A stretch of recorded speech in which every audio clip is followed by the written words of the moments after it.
നടിയെ ആക്രമിച്ച കേസിലെ ഗൂഢാലോചകർക്കെതിരെ അതിജീവിത നിയമ പോരാട്ടത്തിന്റെ വഴിയിൽ നീങ്ങുന്നു. ഹൈക്കോടതിയിൽ അപ്പീൽ നൽകുമെന്ന് സർക്കാർ വ്യക്തമാക്കിയിരുന്നു. ഇതിനു പിന്നാലെ കോടതിക്കെതിരെയും ഇന്നലെ അതിജീവിത രംഗത്ത് വന്നു. അതേസമയം കേസിലെ കോടതി വിധിയുടെ വിശദാംശങ്ങൾ പുറത്തു വരുമ്പോൾ കേസിൽ പല ട്വിസ്റ്റുകളും വ്യക്തമാവുകയാണ്. നടി ആക്രമിക്കപ്പെട്ട കേസിൽ തുടക്കം മുതൽ പറഞ്ഞു കേട്ട വാക്കാണ് മാഡം.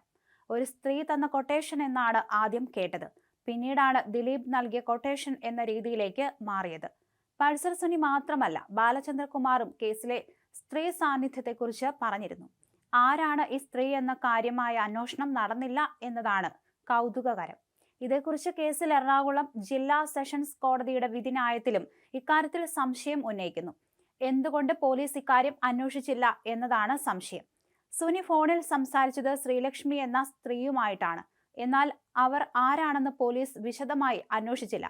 1711 പേജുള്ള വിധിന്യായത്തിലെ കൂടുതൽ വിവരങ്ങൾ പുറത്തു വന്നു. നടിയെ ആക്രമിക്കുന്ന വേളയിൽ പൾസർ സുനി ഒരു സ്ത്രീയുടെ കൊട്ടേഷൻ ആണ് എന്ന് പറഞ്ഞു എന്നായിരുന്നു പോലീസ് വ്യക്തമാക്കിയത്. ആദ്യ കുറ്റപത്രത്തിൽ 7 പേരാണ് പ്രതിപട്ടികയിൽ ഉണ്ടായിരുന്നത്. കൃത്യത്തിൽ നേരിട്ട് പങ്കെടുത്ത 6 പേരും ഇവരെ രക്ഷപ്പെടാൻ സഹായിച്ച ഒരാളും. 6 പേർക്കാണ് കോടതി തടവ് ശിക്ഷ വിധിച്ചത്. ദിലീപ് ഉൾപ്പെടെയുള്ള ബാക്കി പ്രതികളെ വെറുതെ വിടുകയായിരുന്നു. സംഭവ ദിവസം സുനി ഫോണിൽ സംസാരിച്ചത് ശ്രീലക്ഷ്മി എന്ന സ്ത്രീയുമായിട്ടാണ്. എന്നാൽ ഇവർ ആരാണ് എന്ന് വിശദമായി അന്വേഷിച്ചില്ല. കൃത്യം നടക്കുന്ന ദിവസം പോലും ഇവരുമായി സംസാരിക്കണമെങ്കിൽ സുനിക്ക് അത്ര അടുപ്പമുള്ള വ്യക്തിയാകും. ഈ സ്ത്രീക്ക് കൃത്യം സംബന്ധിച്ച് നേരത്തെ അറിവുണ്ടായിരുന്നോ എന്ന് പോലീസ് വിശദമായി അന്വേഷിച്ചില്ല. എന്തുകൊണ്ടാണ് അത്തരമൊരു അന്വേഷണം നടക്കാതെ പോയതെന്നാണ് കോടതി ഉയർത്തിയ ചോദ്യം.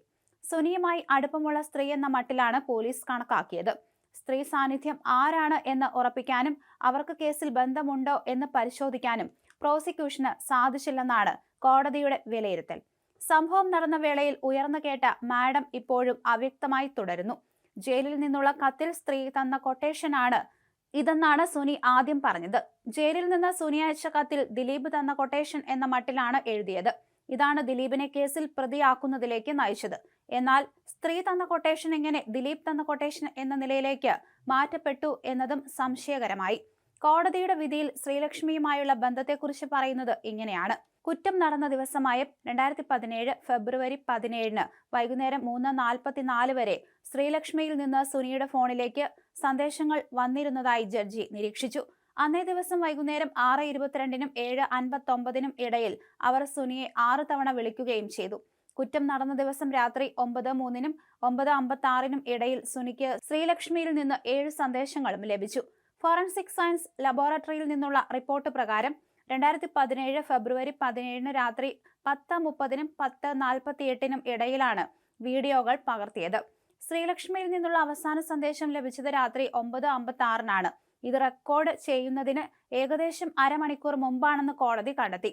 ഇരയോടൊപ്പം യാത്ര ചെയ്യുന്നതിനിടയിൽ പോലും സുനി ശ്രീലക്ഷ്മിക്ക് കോളുകളും സന്ദേശങ്ങളും അയച്ചിരുന്നതായി കോടതി കണ്ടെത്തി.